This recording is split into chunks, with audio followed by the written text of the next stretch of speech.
ഭൂമിയുടെ ഒരേയൊരു പ്രകൃതിദത്ത ഉപഗ്രഹമാണ് ചന്ദ്രൻ. ഭൂമിയിൽ നിന്ന് ശരാശരി 3,84,400 കിലോമീറ്റർ ദൂരെയാണ് ചന്ദ്രൻ സ്ഥിതി ചെയ്യുന്നത്. ഭൂമിയുടെ വ്യാസത്തിൻ്റെ ഏകദേശം 30 മടങ്ങ് വരും ഈ ദൂരം.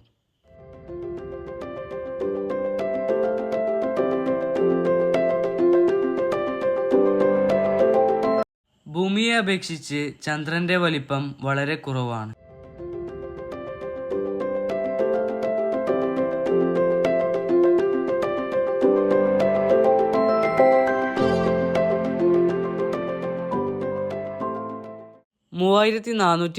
കിലോമീറ്ററാണ് ചന്ദ്രൻ്റെ വ്യാസം.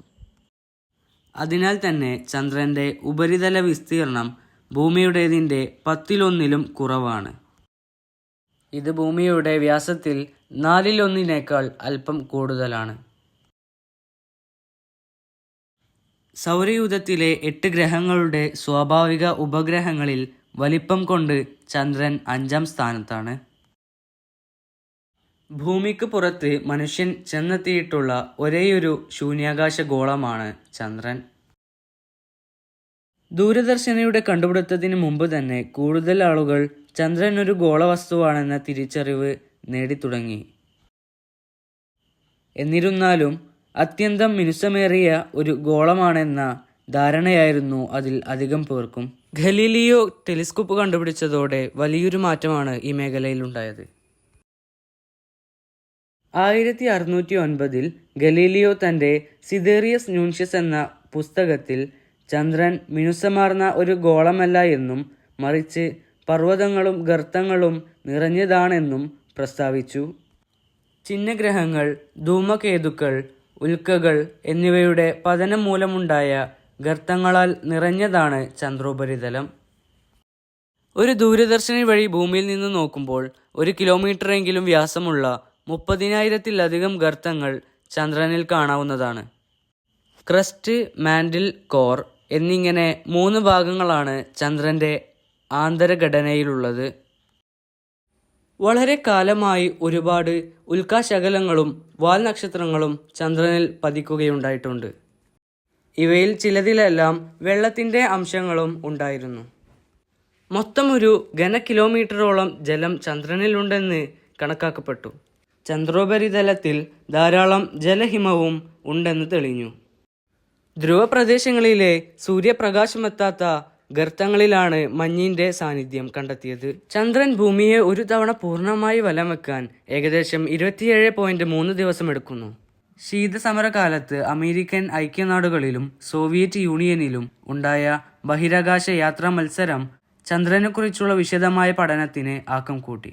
ചന്ദ്രൻ്റെ ഉപരിതലത്തിലേക്ക് ഒരു ബഹിരാകാശ പേടകം എത്തുന്നതിനാണ് ചാന്ദ്രദൗത്യം അല്ലെങ്കിൽ മൂൺ ലാൻഡിംഗ് എന്ന് പറയുന്നത്. ഇതിൽ ക്രൂഡ് ദൗത്യങ്ങളും റോബോട്ടിക് ദൗത്യങ്ങളും ഉൾപ്പെടുന്നു. മനുഷ്യരില്ലാതെ ബഹിരാകാശ പേടകം ചന്ദ്രോപരിതലത്തിൽ ഇറങ്ങുന്നത് അല്ലെങ്കിൽ മനഃപൂർവ്വം ഇടിച്ചിറക്കുന്നത് റോബോട്ടിക് ലാൻഡിംഗ് എന്നാണ് പറയപ്പെടുന്നത്. 1959 ചന്ദ്രനിൽ ഇറങ്ങാനുള്ള ലൂണ 1 വിഫല ശ്രമത്തിന് ശേഷം അതേ വർഷം തന്നെ ലൂണ 2 ബഹിരാകാശ പേടകം ഉപയോഗിച്ച് സോവിയറ്റ് യൂണിയൻ ആദ്യത്തെ ഹാർഡ് മൂൺ ലാൻഡിംഗ് നടത്തി. 1959 സെപ്റ്റംബർ 13 സോവിയറ്റ് യൂണിയൻ്റെ ലൂണ 2 ആണ് ചന്ദ്രനെ സ്പർശിച്ച ആദ്യത്തെ മനുഷ്യനിർമ്മിത വസ്തു. 1962 റേഞ്ചർ 4 ഉപയോഗിച്ച് US ഈ നേട്ടം കൈവരിച്ചു. അതിനുശേഷം 1966 1976 ഇടയിൽ 12 സോവിയറ്റ് US ബഹിരാകാശ വാഹനങ്ങൾ ചന്ദ്രോപരിതലത്തിൽ സോഫ്റ്റ് ലാൻഡിംഗ് നടത്താനും ശാസ്ത്രീയ പ്രവർത്തനങ്ങൾ നടത്താനും ബ്രേക്കിംഗ് റോക്കറ്റുകൾ അഥവാ റെഡ്രോ റോക്കറ്റുകൾ ഉപയോഗിച്ച് ശ്രമിച്ചു. 1966 സോവിയറ്റ് യൂണിയൻ ആദ്യത്തെ സോഫ്റ്റ് ലാൻഡിംഗ് പൂർത്തിയാക്കി. ലൂണ 9, ലൂണ 13 ദൗത്യങ്ങളിൽ ചന്ദ്രോപരിതലത്തിൽ നിന്ന് അവർ ആദ്യത്തെ ചിത്രങ്ങൾ എടുക്കുകയും ചെയ്തു. അതിനുശേഷം മനുഷ്യരില്ലാത്ത 5 സർവേയർ സോഫ്റ്റ് ലാൻഡിങ്ങുകൾ US നടത്തി. 1970 സെപ്റ്റംബർ 24 അൺക്രൂഡ് ലൂണ 16 പേടകം ഉപയോഗിച്ച് സോവിയറ്റ് യൂണിയൻ ആദ്യമായി ചന്ദ്രനിലെ മണ്ണിൻ്റെ സാമ്പിൾ ശേഖരിച്ചു. 1972-ലും 1976-ലും യഥാക്രമം ലൂണ 20-ഉം ലൂണ 24-ഉം ഉപയോഗിച്ച് ഇത് തുടർന്നു. 1969-ലെ ആദ്യത്തെ ലുനോകോഡിൻ്റെ വിക്ഷേപണത്തിലെ പരാജയത്തെ തുടർന്ന് വന്ന Luna E8 number point 201, Luna 17, Luna 21 എന്നിവ വിജയകരമായ ലൂണാർ റോവർ ദൗത്യങ്ങളായിരുന്നു. വിക്ഷേപണത്തിൽ പല ദൗത്യങ്ങളും പരാജയമായിരുന്നു. കൂടാതെ നിരവധി അൺക്രൂഡ് ലാൻഡിംഗ് ദൗത്യങ്ങൾ ചന്ദ്രോപരിതലത്തിൽ എത്തുന്ന ലക്ഷ്യം കൈവരിച്ചെങ്കിലും വിജയിച്ചില്ല. ലൂണ 15, ലൂണ 18, ലൂണ 23 എന്നിവയെല്ലാം ലാൻഡിങ്ങിൽ തകർന്നു. കൂടാതെ US സർവേയർ 4-ന് ലാൻഡിങ്ങിന് നിമിഷങ്ങൾക്ക് മുമ്പ് എല്ലാ റേഡിയോ ബന്ധങ്ങളും നഷ്ടപ്പെട്ടു. അടുത്തിടെ മറ്റ് രാജ്യങ്ങൾ മണിക്കൂറിൽ 8000 കിലോമീറ്റർ വേഗതയിൽ ചന്ദ്രന്റെ ഉപരിതലത്തിൽ പലപ്പോഴും കൃത്യമായി ആസൂത്രണം ചെയ്ത സ്ഥലങ്ങളിൽ ബഹിരാകാശ വാഹനം ഇടിച്ചു തകർക്കുന്നതിൽ വിജയിച്ചു. 1993 ഏപ്രിൽ 10-ന് ജപ്പാന്റെ ഹിറ്റൺ പേടകം ചന്ദ്രന്റെ ഉപരിതലത്തെ സ്പർശിച്ചു. യൂറോപ്യൻ ബഹിരാകാശ ഏജൻസി 2006 സെപ്റ്റംബർ 3-ന് അവരുടെ ഓർബിറ്റർ സ്മാർട്ട് 1 ഉപയോഗിച്ച് നിയന്ത്രിത ക്രാഷ് ലാൻഡിംഗ് നടത്തി. ക്രൂഡ് റോബോട്ടിക് ദൗത്യങ്ങൾ ഉൾപ്പെടെ ചന്ദ്രന്റെ ഉപരിതലത്തിൽ ഒരു ബഹിരാകാശ പേടകത്തിന്റെ വരവിനെയാണ് ക്രൂഡ് ലാൻഡിംഗ് എന്ന് പറയുന്നത്. ഇപ്രകാരം മനുഷ്യനെ ആദ്യമായി ചന്ദ്രനിൽ ഇറക്കാൻ ആരംഭിച്ച യജ്ഞം അമേരിക്കയുടെ ശൂന്യാകാശ ഗവേഷണ കേന്ദ്രമായ നാസയുടെ 1967-ൽ ആരംഭിച്ച അപ്പോളോ 1 ആയിരുന്നു. എന്നാൽ അപ്പോളോ 1 പേടകത്തിന് തീപിടിച്ച് യാത്രികർ 3 പേരും മരിച്ചു. എന്നാൽ അപ്പോളോ 4 മുതലുള്ള പരീക്ഷണങ്ങൾ വിജയകരമായിരുന്നു. അപ്പോളോ 10 വരെയുള്ള യാത്രികർക്കാർക്കും ചന്ദ്രനിൽ കാലുകുത്താൻ കഴിഞ്ഞില്ല. അമേരിക്കക്കാരായ Neil Armstrong, Edwin Aldrin, Michael Collins എന്നീ ബഹിരാകാശ സഞ്ചാരികൾ ചേർന്ന് അപ്പോളോ 11 എന്ന ബഹിരാകാശ വാഹനത്തിൽ 1969 ജൂലൈ 20-നാണ് ചന്ദ്രോപരിതലത്തിൽ എത്തിയത്. ജൂലൈ 21-ന് വാഹനത്തിൽ നിന്നും ചന്ദ്രനിൽ ഇറങ്ങി നടന്ന ആംസ്ട്രോങ് ആദ്യമായി ചന്ദ്രോപരിതലത്തിൽ കാലുകുത്തിയ മനുഷ്യനെന്ന നേട്ടം കരസ്ഥമാക്കി. ചന്ദ്രനിൽ കാലുകുത്തിയ രണ്ടാമത്തെ വ്യക്തി എഡ്വിൻ ആൾട്രിനാണ്.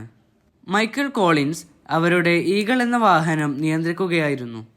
മനുഷ്യൻ ആദ്യമായി ചന്ദ്രനിൽ കാലുകുത്തിയതിൻ്റെ ഓർമ്മക്കായാണ് ജൂലൈ 21 ചാന്ദ്രദിനമായി ആചരിക്കുന്നത്. അപ്പോളോ പരമ്പരയിലെ 6 വിക്ഷേപണങ്ങളിൽ നിന്നായി 12 പേർ ചന്ദ്രനിൽ ഇറങ്ങിയിട്ടുണ്ട്. ഇതുവരെ ചന്ദ്രനിൽ ഏറ്റവും അവസാനം ഇറങ്ങിയത് അപ്പോളോ 17 എന്ന വാഹനത്തിൽ സഞ്ചരിച്ച് 1972 ഡിസംബറിൽ ചന്ദ്രനിൽ കാലുകുത്തിയ യൂജിൻ സെർനാൻ ആണ്.